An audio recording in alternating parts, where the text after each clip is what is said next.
What is going on, everyone? My name is Andy. Welcome back to another FPL video. In this one, it's the Game Week 17 preview, so I'm going to go through a bunch of questions and topics that you've asked me to discuss and give you my opinion. So if you enjoyed the video, make sure to give it a like, hit that subscribe button if you haven't already, and let's jump into it. Okay, so the first question is about Martinelli and Rashford. If the value tied up in Martinelli isn't an issue, do you think Rashford could prove to be a better option in the medium term? Are people restricting themselves too much because of team value? Now that can definitely happen. I've talked about this before, where someone will buy a player for say 5 million and they keep them in their squad and they go up to 6 million and therefore they can sell them for 5.5. And I would say that some people restrict themselves in their thinking by saying that they're going to lose 0.5 million if they sell that player, because they'll sell them for 5.5 and if they want to buy back it will cost 6 million. But if you're thinking of selling a player, you're saying that their points are going to go down and there's someone else that's a better option. So I would see it as gaining 0.5 million to spend on someone else.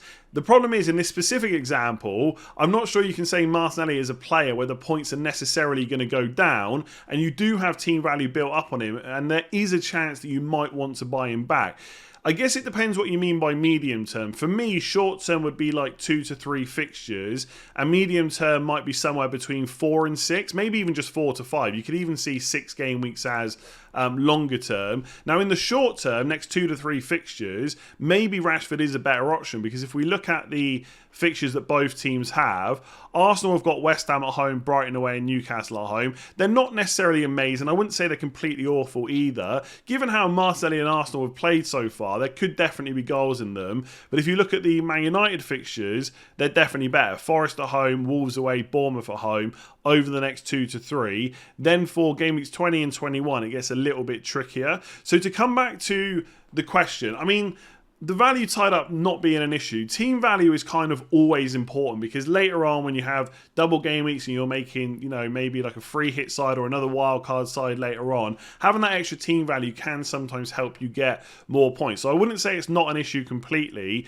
but the bigger issue for me is whether or not you think Rashford is definitely going to outscore Martinelli. And I personally, for my team, am just not that confident in that. For what it's worth, given how I've kind of been building drafts and building squads, I think there's a chance I have both of these players. So I do rate Rashford as an option. I'm just not sure I rate him higher than Martinelli. What's worth saying is, if you got Martinelli at 6 million, he's gone up to 6.8. It is only 0.4 million to buy him back. I guess the main issue you might run into, if he keeps performing, he's at a price where people may continue to buy him and he could go up even further. So I don't think there's a lot in it between these two players. If you want to take the punt on Rashford, there's no harm in doing that. And I think for 2 to 3 fixtures, he could be the better option. But longer than that, I think there's every chance that Martinelli continues to be the better player, as he has been for most of this season. And I know Gabriel Jesus is missing, but either Nketiah is going to come in, and I think they'll do maybe not quite as good, but I don't think they'll fall so far behind they'll be bad FPL options.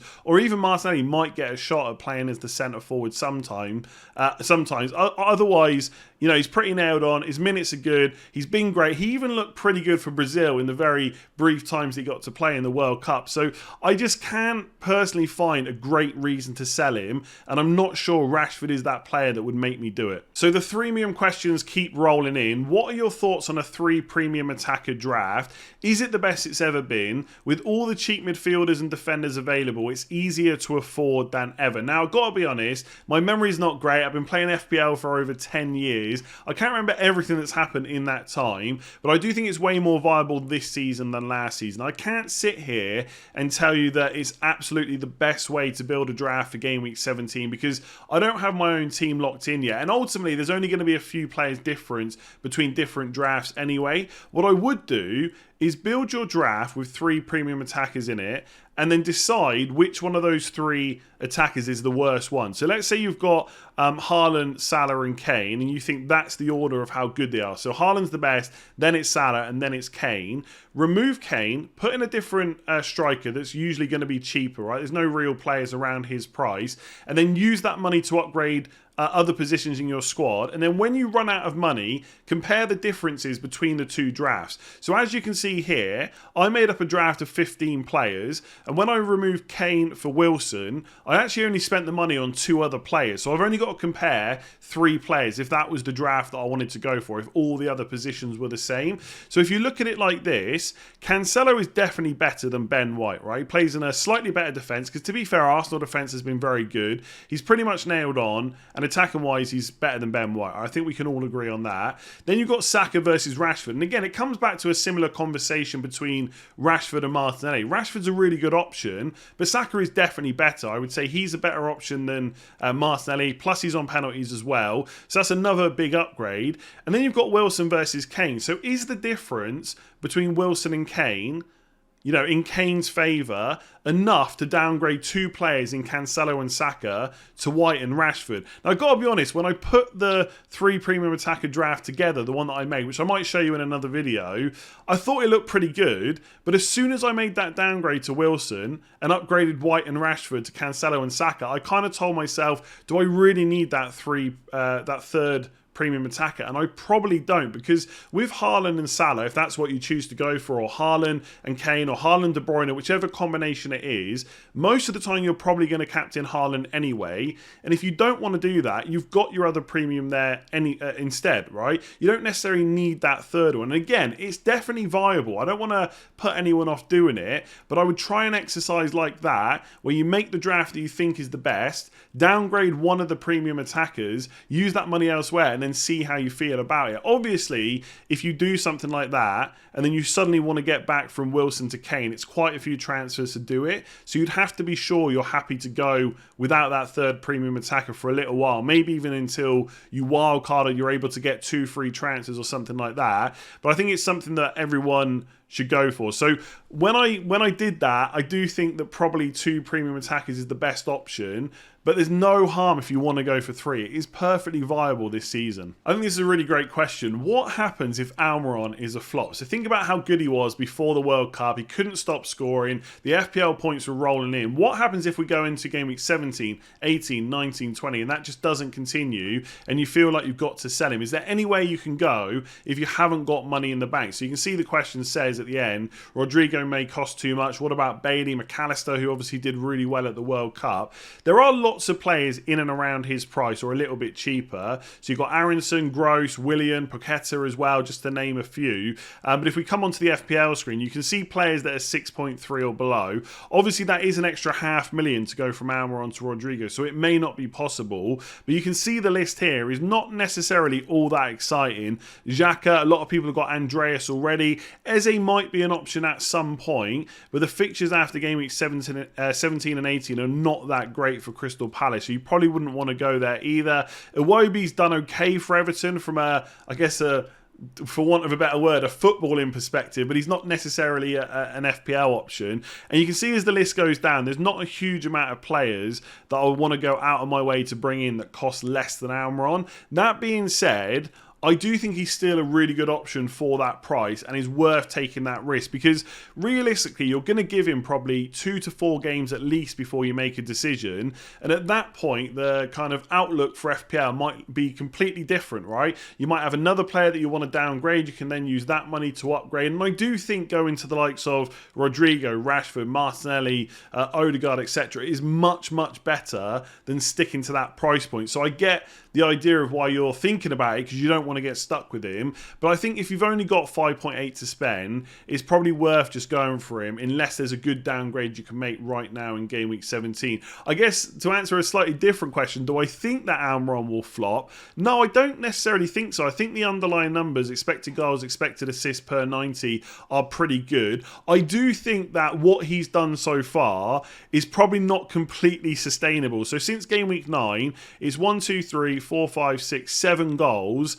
And obviously he's got 1 assist there in game week 16 as well. He's not going to get that many goals and assists in the next however many fixtures that is, 1, 2, 3, 4, 8 fixtures, right? That's not going to continue. But even if he was to get like 1 goal in the next 4 and 1 or 2 assists, that's more than enough for 5.8 million. So I think with Almiron, it's all about kind of adjusting your expectations. He's probably not going to continue at that goal scoring rate, but Newcastle's fixtures are not that bad. Leicester away, Leeds at home, Fulham at home, all pretty good fixtures. Again, just to answer another question that's not listed here, you also have to ask yourself, is he worth spending on one of your midfield slots? If you're playing a 3-4-3, you've only got 4 to pick from, and I would probably say that Rashford and Martinelli and Odegaard and Saka and probably Mason Mount, maybe Phil Foden, possibly Maddison, Salah, De Bruyne, just to name a few off the top of my head. That's 9 players who I would rather have than Almiron. And obviously it's not that easy because they all cost more money,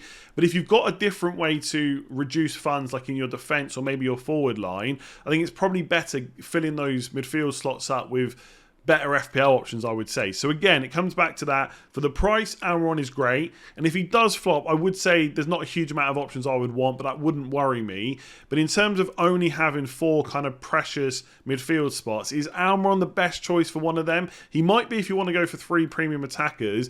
Outside of that, I'm not so sure. So this is another really good question, mostly because I'd completely forgotten that Kane was on 4 yellow cards. Now, if he hits 5 yellows, he'll have to serve a 1-match suspension.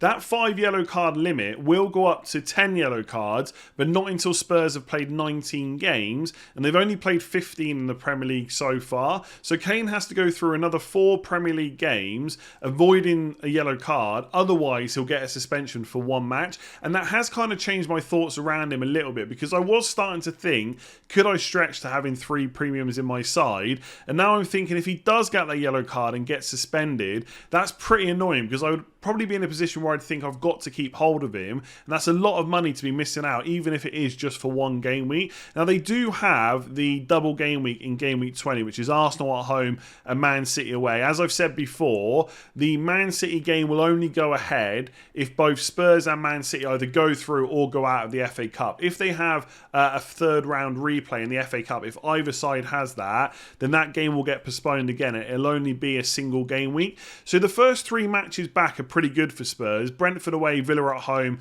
and Crystal Palace away. I think they're okay fixtures for Harry Kane. And let's not forget, he has had a fantastic season so far.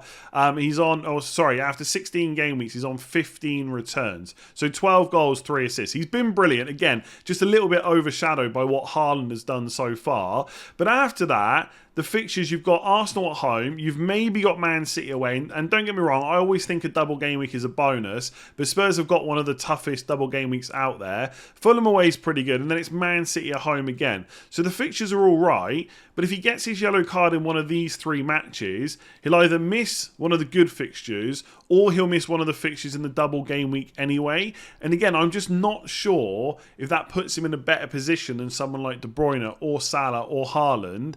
And it's okay to think that, one of them is better and maybe you go for Kane. But I just think I would probably rather have any 2 of the other premiums than Harry Kane. Not just necessarily for the 4 yellow card reason, but that would now definitely kind of play into my thoughts. And I'm not sure where along those fixtures we would look to captain him either. Like in game week 20 where they've got the double, if that goes ahead, it also means that Man City have got a double game week, and most people are going to captain Haaland over Kane. So it's quite possible that Kane goes through the next 4 matches, gets 4 goals and no yellow cards, and I regret not owning him. And I'm not saying this should put you off completely, because I'm someone that's probably going to go for Mitrovic, and he's in exactly the same position, but he doesn't cost as much money.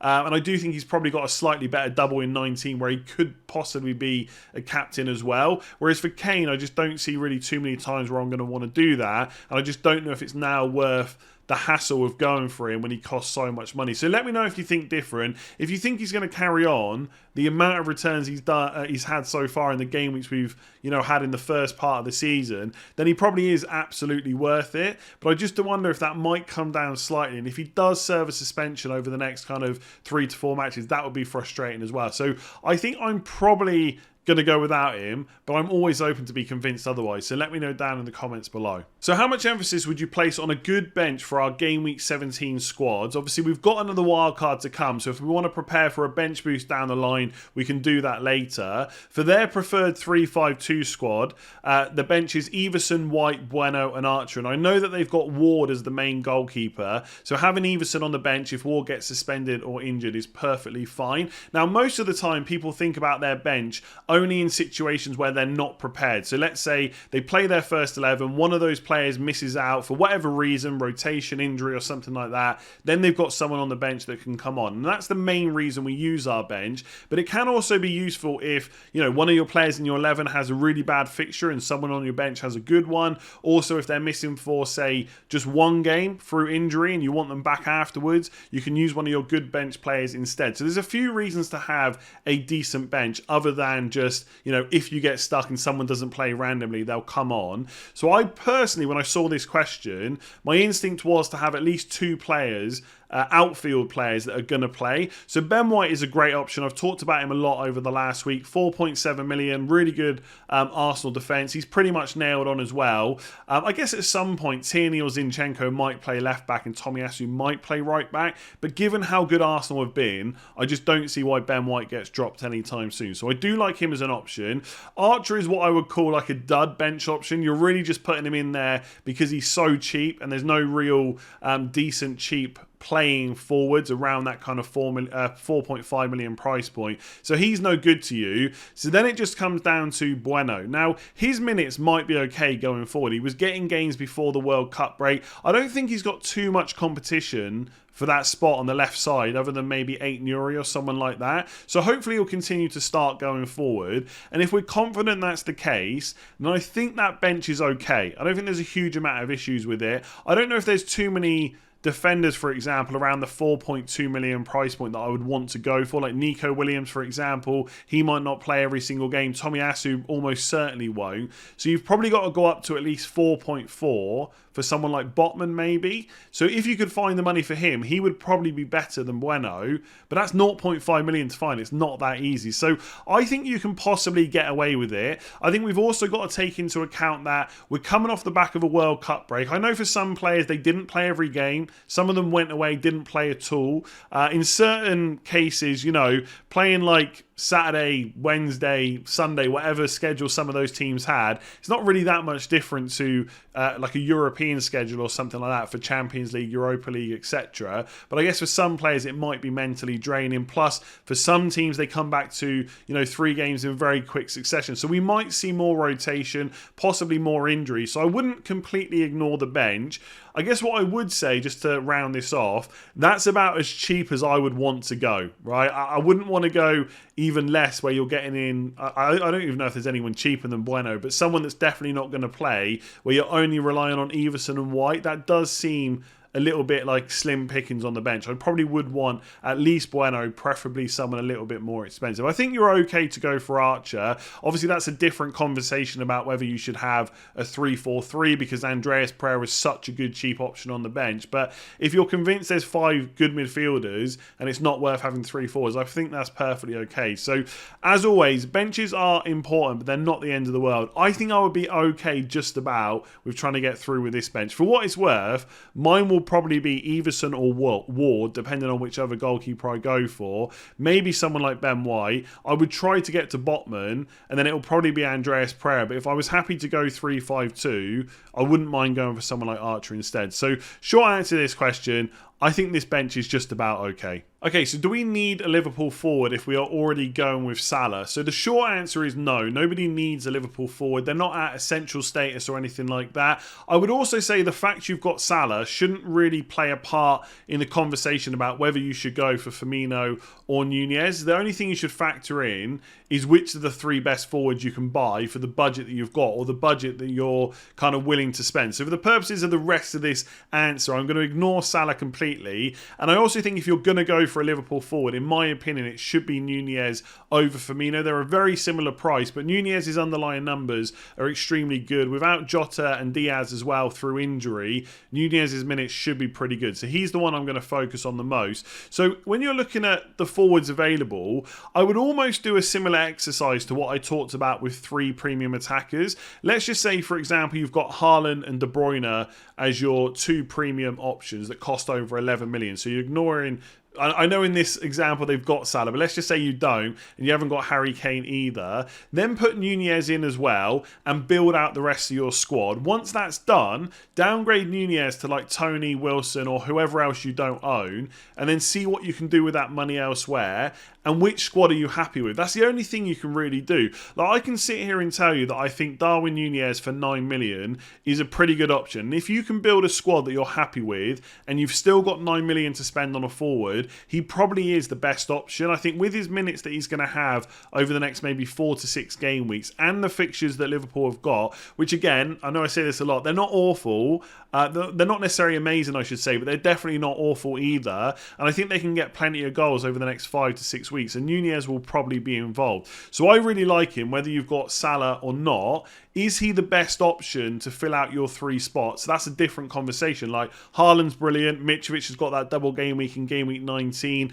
Then you've got Callum Wilson and Tony, who are both cheaper. So it depends what you can do with that money. So you've got to go through and analyse that. If you look at my kind of latest draft video that I did, I think Darwin Nunez was in that. And I think the rest of the squad looks pretty good. But what I need to go away and do is downgrade him to someone cheaper and see if I'm happy with the rest of the squad when I do that. So to answer the original question, do you need a Liverpool forward? Absolutely not. Is Nunez a good option? Yes, I think he probably is. Does it matter if you've got Salah? Not for me. I think if you go for Salah and Nunez, that's fine. If you go for neither, that's fine as well. So let me know what you think in the comments below. Is it worth trying to find the money for Nunez, or should you just go for someone cheaper, or even try and find the money and get Harry Kane instead? Let me know what you think in the comments below about that and everything else I've talked about. If you enjoyed the video, make sure to give it a like, hit that subscribe button if you haven't already, and I'll catch you again tomorrow for another video.